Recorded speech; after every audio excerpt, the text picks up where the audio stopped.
Hey everyone, so today I'm going to show you how to set up Apple Pay on your iPhone. So Apple Pay is super useful because you can easily pay for things just by tapping your phone.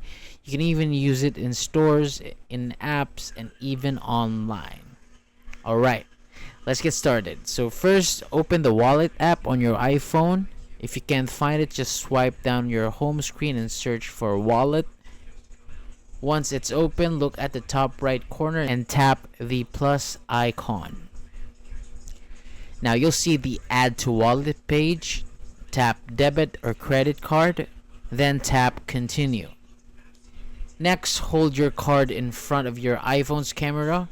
Your phone will scan the card automatically. If it doesn't work right away, don't worry, it should say adding card soon.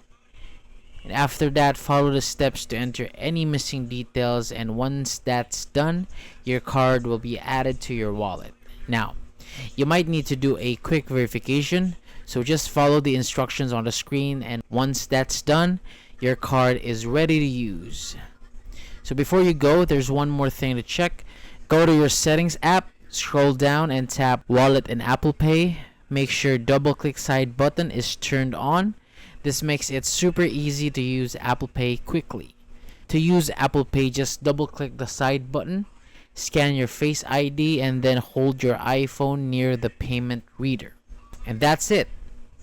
That's how you set up Apple Pay on your iPhone. If you find this useful, don't forget to hit subscribe and tap that bell icon for more videos like this. Thank you so much for watching, and I'll see you on the next one.